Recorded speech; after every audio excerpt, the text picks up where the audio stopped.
If you're thinking about selling your home, the biggest thing you have to remember is that first impression is everything. Stick around to get a few tips that might help your home spend less time on the market.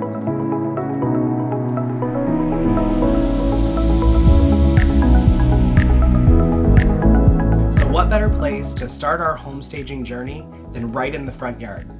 So the first thing that people are going to see when they pull in your driveway is the landscaping and the curb appeal. And trust me, your home will be judged based on those two things. So if you have brown spots in the grass, or if you have weeds in the flower bed, it's not going to submit a good image to them. And people will immediately start thinking price reduction. So you want your landscaping to be as on point as possible.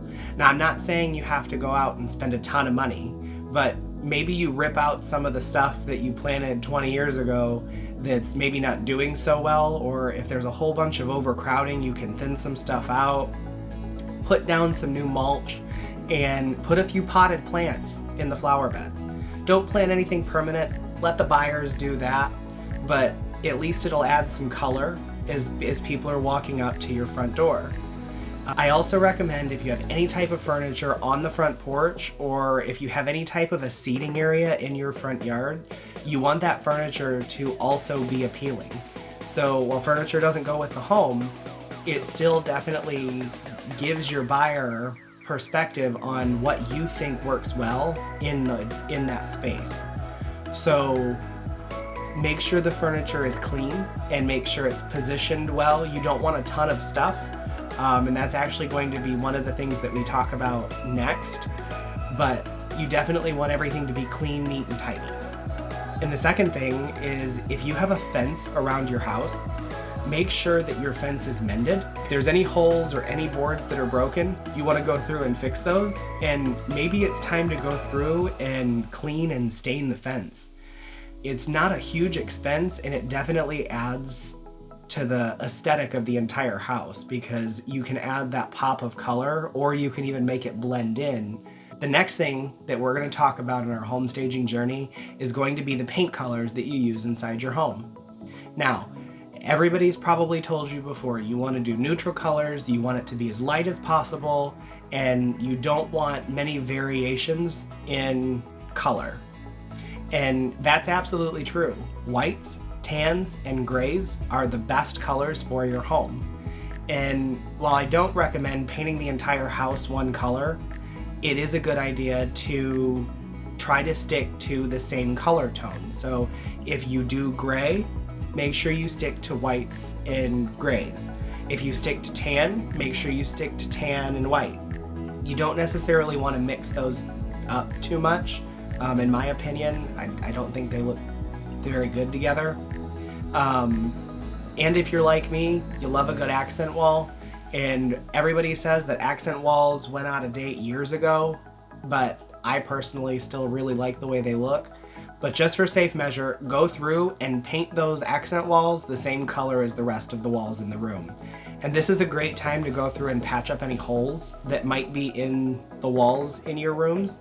So you can do that while you're repainting your accent walls that went out of date 5 years ago. And even if you do have to go and repaint some of the walls in your home, think about it this way: you're saving your buyers some time and money, and they might end up putting that money onto the purchase price of your home. The next stop on our home staging journey is going to be getting the most out of the upgrades that you do to your home. So if you're thinking, I have some money that I want to spend to try to maximize the amount of money that I get out of my home, then the places that you want to do the upgrades are going to be your kitchen and your bathrooms. And while you don't have to spend a lot of money, spending a little bit of money to upgrade some things like backsplashes and countertops goes a really long way, because it adds to the overall feel of the home. And in the next section, we're going to be talking about some cheap upgrades that you can do that don't really cost that much money. But keep in mind, as you're thinking about places to do those upgrades, you're going to get the most money back from your kitchen and your bathrooms. And while it's not going to be dollar per dollar, because no upgrade is dollar per dollar, you're still going to be able to maximize that return overall. So as promised, the next thing that we're going to talk about on our home staging journey is cheap upgrades that you can do to your home that aren't going to break the bank, because nobody wants to do that when they're thinking about trying to get out of a home. So one of my favorite things to do is light fixtures. You can get light fixtures from places like Amazon or Houzz, and they don't really cost a ton of money. You can spend $100 or $50 or a couple $100 on light fixtures, and those light fixtures add to the overall aesthetic. And if you're like me, you like clean lines. I'm not a big fan of the traditional like spiral chandeliers. I'm not sure what this was, but when I moved into a home that I built a couple years ago, I literally changed every light fixture, and it didn't cost a ton of money. I think for every light fixture it was maybe $1,000, and there were probably 20 light fixtures. So I mean, if you're thinking about changing the light fixtures, or if you're thinking about doing an upgrade, that's a good place to do it. It doesn't have to be all of the fixtures either. You don't necessarily have to upgrade fixtures in closets and in pantries and places that people don't see that often. But if you put a new chandelier above your dining room table, or you put a new chandelier or ceiling fan in the living room, maybe some of the bedrooms, those things definitely make people go, wow, that's a really nice fixture. And people like things they can look at and see. Your home might be built really well, and let's hope that it is, because if they have a home inspection, they're probably going to figure out if it is or if it isn't. But the things that they can see is what gets people excited. So light fixtures are a great option. The other thing that you can do is paint your cabinets in your kitchen, and you can also change the hardware. Now, the hardware might be a couple $100, but that also changes the entire look of the kitchen. And painting your kitchen or painting your cabinets can be a little labor intensive, but the work will pay off once you see how much people actually think your kitchen is worth. Now, it has to be done good. You can't just go and let paint run down the cabinets, and you do have to actually clean them. And Rust-Oleum makes a kit that I really recommend if you're looking to do that. I've done it on several homes, and it's always turned out great. You just have to follow the instructions, but it's worth it. And if you don't want to do a really big upgrade, like you don't want to go and put in a whole bunch of new cabinets, because that's really expensive and you're trying to get out of the home, it might be worth it to do something like that. The other upgrade that's really easy to do, and it's kind of cheap, is doorknobs and the door hardware. So if your house was built in the early 1000s or the late 90s, it probably has brass doorknobs, the brass kick plate, and door hinges.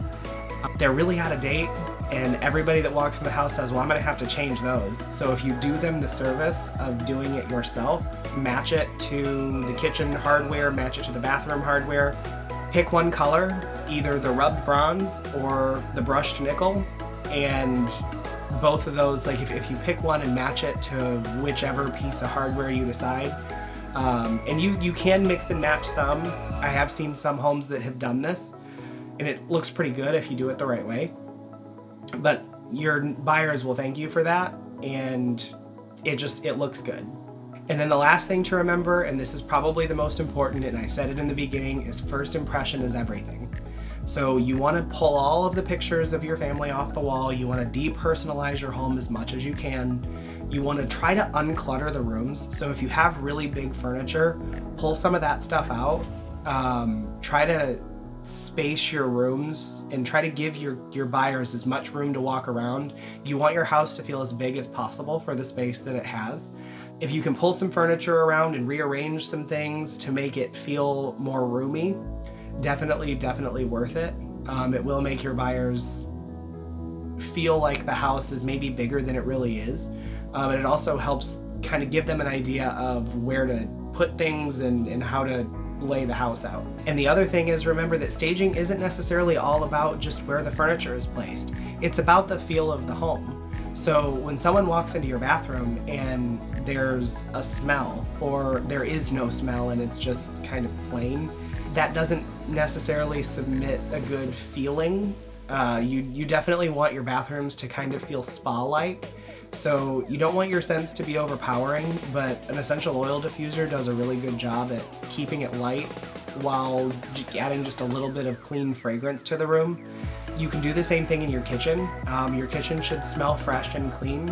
I usually recommend a lemon diffuser or some type of a lemon scent, just because lemon is associated to cleanliness, and it's light and airy, and people don't necessarily complain about that type of a scent.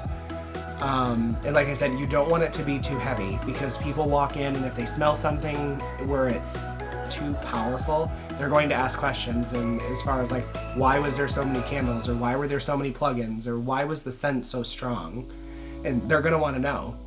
So you don't want to open yourself up to questions like that. So keep your fragrances light and airy. And lastly, the other option is to have a professional stager come in. And sometimes stagers can come in and rework your stuff and it'll be $500 or $600. The other times they'll come in and they can bring in their own furniture and their own supplies and make the home look professionally staged. And that could be $2,500 or $3,500. A lot of people, it's easier for them to visualize their stuff when there's already some stuff in the room.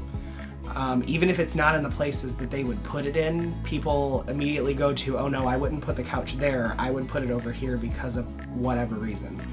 So I would highly recommend at least entertaining the idea. And like I said, a lot of stagers will actually come in and use your furniture, so they don't even have to bring their furniture. They'll just come in and rearrange the room. They'll also give you tips on what to do as far as paint colors, and if there's anything else that you need to do to make the home look good.